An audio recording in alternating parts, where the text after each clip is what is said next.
Alright, video blog check everybody, Azrael here, and we are back again for another video. This is a tech vlog at today, launching na ng Samsung Galaxy AI smartphone for 2026 and dinala na dito yung Samsung Galaxy S26 and I got here the 26, the S26 Plus and the S26 Ultra on my hand. We're here sa media preview and abangan nyo, no? It will be available soon in the market. Mamaya, I'll explain it to you, no? So on my hand this is the Samsung Galaxy S26. Okay? At ito namang version na ito sa left ko is the Samsung Galaxy S26 Plus. So ang difference ito, mas malaki si Plus compared sa S26. And syempre, mas matindi, mas bigger si Samsung Galaxy S26 Ultra, which is ito yung pinakang flagship ni Samsung Philippines. Alright, so thank you so much kay Samsung Philippines for bringing this for a media preview at habang nilo-launch sa global audience yung launching ng Samsung Industries and we are here. Bubuting tingin natin to and also discuss to you the tech specs of the Samsung Galaxy S26. Alright, let's do this. Alright, ito yung mga updates na nakuha natin, no, about the Samsung Galaxy S26. No? For the performance, mas pinaganda daw nila, much better siya. And also the camera din, no? Maganda yung technology na pinifeature nila ngayon. Mamaya papakita ko sa inyo. At syempre yung Galaxy AI, much more smarter and also much better for this year. We've seen the Galaxy AI, evolving at mas maganda siya ngayon, mas accurate na. And also the Galaxy S26 is the slimmest ever na Samsung Galaxy phone, no? Meron siyang light armor aluminum body at marami siyang mga color body na unified look which is talagang very okay sa mata. At ang kanyang screen is gumagamit siya ng Corning Gorilla Armor 2 at gawa siya sa recycled materials like the lithium and tantalum na total of 10 na pang recycled niya, no, for the body. For the Samsung Galaxy S26 Ultra, for the processor or the CPU, gumagamit siya Snapdragon 8 Elite Gen 5 at mas maganda raw yung kanyang NPU, 39% na tumaas, GPU is 24%, and CPU is 19% yung kanyang tinaas, and no lags at interruptions daw. And for the 2 units nila yung Samsung Galaxy S26 and the 26 Plus, for the CPU, gumagamit siya ng Exynos 2600. This is fast, smooth performance for demanding tasks, at wala rin siyang lag at no interruptions din, so much better din siya for this year. So meron siyang thermal architecture, no? It dissipates more heat. So hindi pag nag-iinit siya, di mo mamdaman yung init niya. At meron siyang redesigned vapor chamber which is parang breathable siya, no? So if you're using the phone for gaming, for example, or shooting videos for 8K, hindi siya mag-iinit masyado sa kamay mo because the phone is parang meron siyang it dissipates yung heat and also may vapor chamber siya. Hindi siya mag-overheat. And for the battery charging, meron siyang super fast charging na 3.0 at 0 to 75% in 30 minutes. Mabilis siya. At super fast wireless charging na rin yung kanyang feature. So for the screen, meron siyang natawag na Cosmos AP Pro Scaler, which is pag nag-zoom in kayo sa mga photos niya, for example, it's much more clear siya at di malabo. At meron siyang MDNLE for the colors, na 4 times yung kanyang precision in terms of displaying color sa inyong screen. Pinakang new technology na in-offer ni Samsung Galaxy S26 is the privacy display. This is the world's first privacy display on mobile, which is pag tinurn on mo siya at you're viewing the phone sa harapan mo, ikaw lang yung makakakita. But pag may mga tao sa likod mo sa gilid or sa likod, hindi nila makikita kasi yung phone sa gilid, tina-turn off nila yung phone, which is parang yun yung parang new technology na ino-offer ni Samsung Galaxy S26, yung privacy display niya, which is you can turn on or turn it off. Parang okay siya if you're doing banking apps or transactions, you can turn the privacy display para wala nakakakita sa likod ninyo. Pinakamagandang feature nila dito yung call screening, no? Yung Galaxy AI sumasagot na sa mga phone calls, no? Parang siya yung magtatanong dun sa caller, mamaya tumatawag siya, no? Na ano ba yung kailangan mo. So yung AI yung sasagot at i-message ka ng AI kung kailangan mo bang i-accept yung call or hindi. Grabe. Yung mga caller na makakausap nila AI assistant mo na sino ka, what do you need. So bago ka pass through ng calls, the AI will, kumbaga meron kang sarili mong operator at magsasend siya ng message. If you tatanungin ka, ito yung agenda ng calls, and if you want to accept it. So mga scams o whatever na panloloko, for example, mga hindi mo importante, makikimarites lang, so pwede mo siyang i-decline yung mga calls. Ito yung pinakamagandang technology na call screening. And also they have the scam detection feature.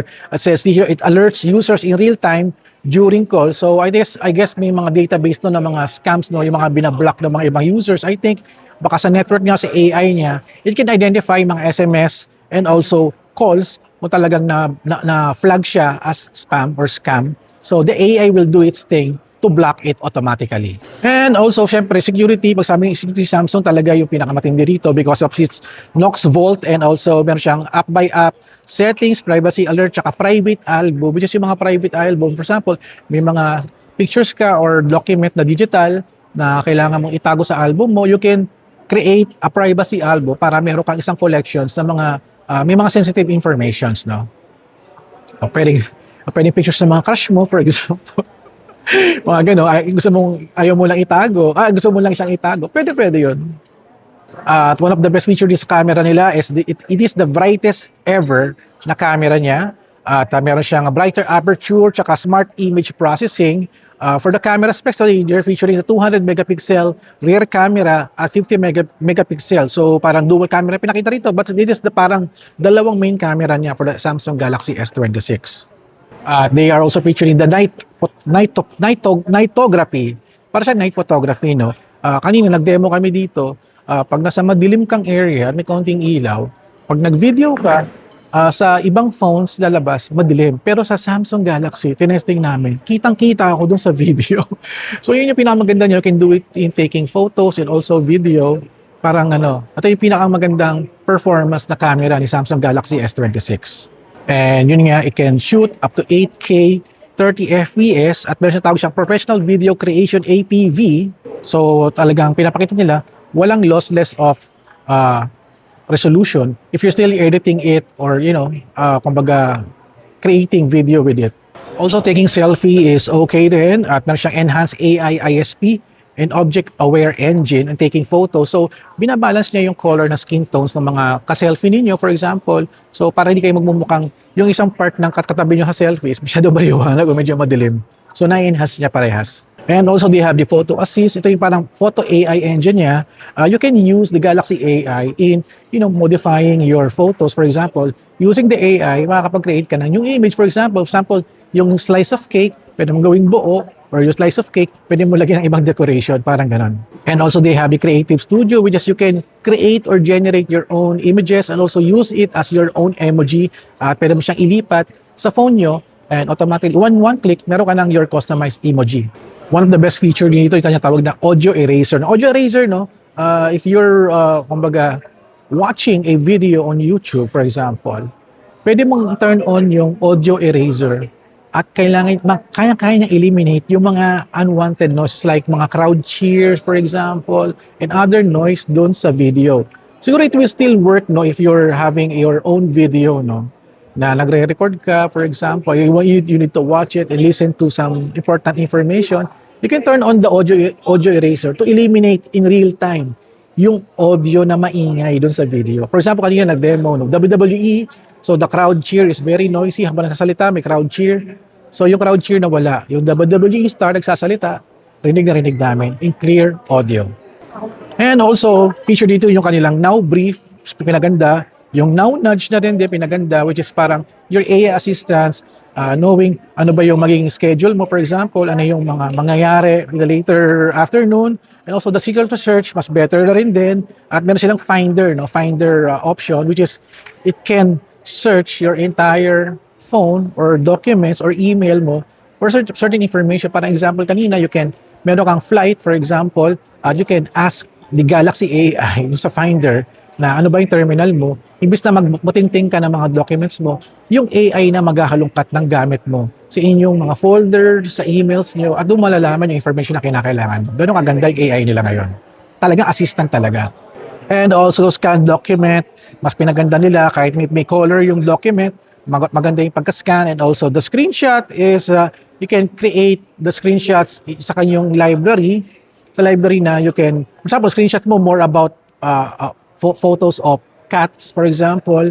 So, magkakaroon ka ng sarili mong album automatically featuring about cats. So, yun ang magandang ano niya. Hindi lang sa screenshot siya available and also available din siya doon sa screenshots na may sariling album. And also si Bixby na rin din, your personal assistant, at meron silang tawag na intelligent device agent. So, if you're having problems in doing a settings to your Samsung Galaxy S26 phone, you can tune in or ask Bixby for the best settings at tutulungan ka rin niya to set up your phone. Yun ang maganda doon, no? Yun ang maganda. Imbis na mag-search ka, you just ask the AI na to help you sa mga problema mo sa phone mo. So for the body, no, the Samsung Galaxy S26 Ultra is mayroong 6.9 inches dynamic AMOLED 2X QHD Plus display na may 500 ppi na 120 Hz refresh rate na mayroong S Pen support. May S Pen support to. Ito yung S Pen niya. Ito yung S Pen. Ito siya. Ayan. Ito yung S Pen. Ayan. Ito siya. Nice. For the camera niya, it's a 4 camera sa nakikita ko dito. 50 megapixel for the ultra wide. Yung wide niya is 200 megapixel. Yung telephoto 1 niya is 10 megapixel. At saka yung tele 2 is 50 megapixel. And for the front camera ni Galaxy S26 is 12 megapixel na may 2.2 aperture. Yun nga, mention nga kanina, Snapdragon 8 Elite Gen 5 yung kanyang CPU. Memory is may 12 GB of RAM, may 16 GB of RAM. 256, 512, 1 terabyte for the storage naman niya. At meron siyang, wala siyang micro SD. And 5,000 mAh of battery. Sapat ba dila sinagad to? 5,000 mAh of battery. And available siya in cobalt violet, sky blue, black, and white. And magkakaroon siya ng online exclusive na silver shadow at pink gold. And for the Galaxy S26 Plus, 6.7 inches yung kanyang display. Dynamic AMOLED 2X QHD Plus, parang almost the same din kay Ultra. And for the camera naman niya, it's a triple rear camera, 12 megapixel, 15 megapixel, tsaka 10 megapixel. At ang kanyang front camera is 12 megapixel din. At ang CPU niya is Exynos 2600 na meron 2nm processes. Memory niya is 12 gig, yun lang. For the storage, dalawa, 256 tsaka 512 GB the storage. For the battery is 4,900 mAh. Super fast charging na rin din, 2.0, super fast wireless charging at may wireless power share feature din siya. And for the basic phone na Galaxy S26, 6.3 inches of screen, dynamic AMOLED 2X, FHD Plus display at 441 ppi, and for the camera, same din with the Plus, 12 megapixel rear camera, 15 megapixel rear, 10 megapixel, tsaka 12 megapixel ng front camera. So pareha si Samsung 26 tsaka 26 Plus, pareha sila ng camera specs. At also for the memory, 12 GB yung kanyang memory. For the storage, 128, 256 tsaka 512. Similar din kay si S26 may 128, si Plus wala. So tatlong variant ng storage si S26. That's the 128, 256 tsaka 512. At for the battery is 4,300 mAh. Super ganun din, fast charging. So ganun no. So pinakang mabigat ng battery is 5,000 mAh. Ito naman is 4,900, tama ba? Yeah, 4,900 at 4,300 battery milliampere. Sana in-upgrade pa nila up to 6,000 no, para mas maganda. And for the SRP, we have the SRP already here. For the S26 Ultra, 1 terabyte is 121,990. At for the 512 GB is 100,990. At the 256 GB is 86,990. For the S26 Plus, for the 512 GB is 88,990. Yung kanyang 256 version is 74,990. And for the basic naman na S26, the 512 GB is 72,990 at 58,990 yung 256 niya. And this will be unpacked ngayong araw na to, February 26, 2 AM na here in the Philippines. At ang launching niya is on March 18 sa local Philippine market. And global na rin din yan. So abangan niyo yun. No? At they're offering a lot of promos. So check nyo rin din yung si Samsung for the promos at kayong mga freebies na makukuha ninyo. Alright, so na-discuss natin yung mga tech specs no, na itong phone na to. Let's do the buting-ting na. Buting-tingin na natin to. Alright, let's do this. Alright, so here's the Samsung Galaxy S26. And this is the S26 Plus, and this is the S26 Ultra. The difference is magkamukha sila ng camera, but mas bigger lang yung body ni 26 Plus. At syempre si Ultra, makita mo parang mayroong tatlong camera tsaka tatlong camera pa dito, dalawang camera dito. Parang lumalabas lima siya, no? So I guess parang sensor yung isa dyan. So ito yung difference niya, mas malaki si Ultra, si Plus is mas bigger than the 23. So buting tingin natin first si 26. Check natin. So ito yung body, niya. Here's the camera, the flash, Samsung logo. At ito yung kanyang screen. Here's the front camera. Ayan. Sa taas, it's the, parang may pinhole tayo dito. I think sa speaker. Ayan.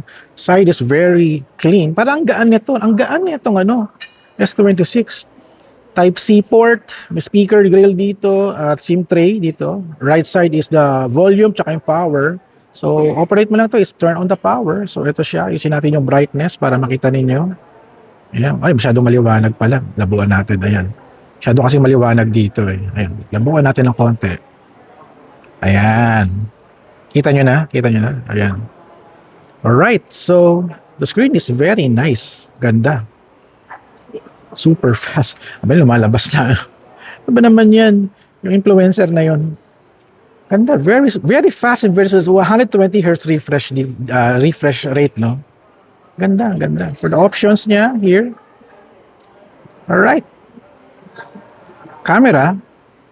You have 0.6, 1x, 2x, 3x, 10x, 20x, 30x. Grabe, ito na ba yung sagad niya? 30x na yung pinakasagad for the rear camera. As for the selfie, here's a selfie.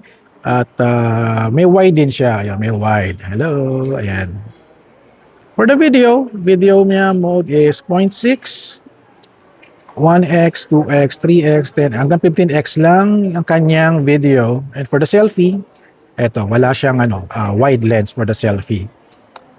For the other photo, meron siyang portrait, photo, video, more, expert RAW. So wala siyang parang nauso kasi ngayon yung mga underwater phones na, pero si Samsung, hindi pa sila nag-jump into that features, no? So unfortunately, wala siyang feature na ganon. Pero one of the amazing, no, I'm not sure kung meron tong horizon lock, no? Kasi, I'm not sure kung meron tong horizon. I think baka yung horizon lock nasa Ultra. May pakita natin. Kasi pa yung horizon lock, pag nag-shoot ka ng video, kahit i-shake mo yung video, steady pa rin yung camera mo. Eh, parang sa mga action camera, ganun eh. So, that's it for the basic na S26. Let's move on naman here sa S26 Plus. So, ito yung body niya. Camera, tatlong camera. The flash here. For the front camera, ito yung front camera niya. Ayan. Taas, there's a speaker here. Ayan. Left side, very clean. USB Type-C port, SIM tray, speaker dito. Ayan. Volume and power. So, ayan, kung to-turn on nyo lang siya, ganun lang siya. Ayan. Alright. Mas smooth din siya, no? I really like it. Ganda rin. Ganda rin yung performance nito. Actually, mas gusto ko nga itong Plus eh. Kasi mas mura siya ng konti. But still, the S26 Ultra yung pinakang the best. Kasi lahat ng features is nando doon. Check natin yung camera. Ayan. Naka-selfie mode. Here's the photo mode. 0.6x, 1x, 2x, 3x, 10x, 20x, 30x lang siya. Hanggang 30x for the rear camera. For the selfie, ganun din. May wide at may standard din siya.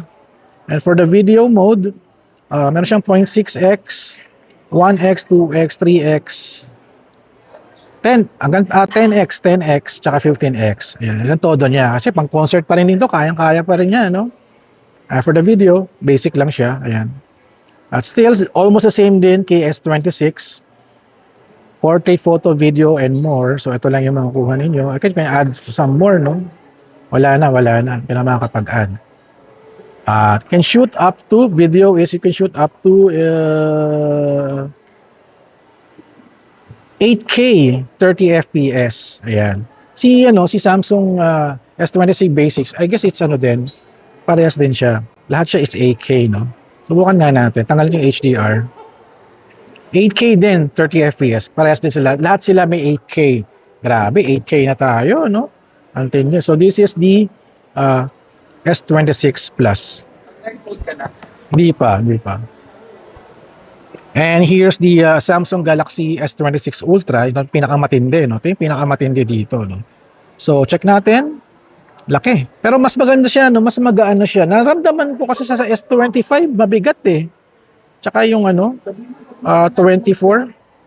At makikita mo naman dito, ito yung camera. So, parang 4 cameras siya. Isa dyan, parang sensor. Yan, makikita mo, sa sensor yung isa eh. So, ito yung camera niya. Front camera is here. Ayan, camera niya. Here's the top. May speaker grill dito. Side niya is very clean.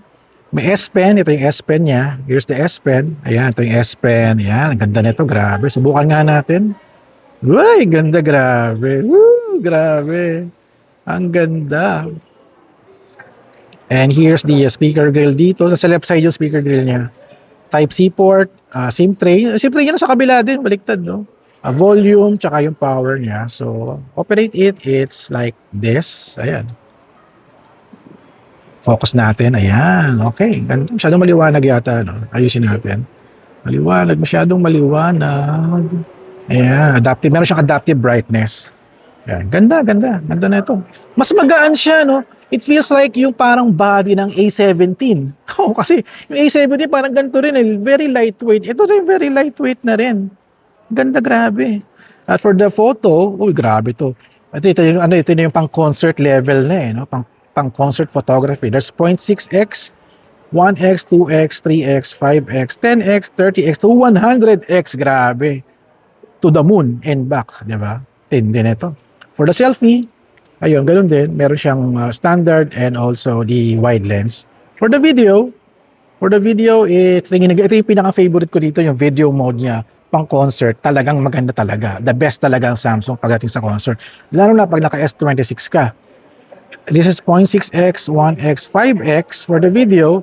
Tignan natin hanggang 10x. Parang nabawasan ba for the video? Dahil naka-HDR ako, tagal ko yung HDR. Pag tinanggal ko yung HDR, try natin. No? Tinanggal ko yung HDR eh. At naka 8K pala ako.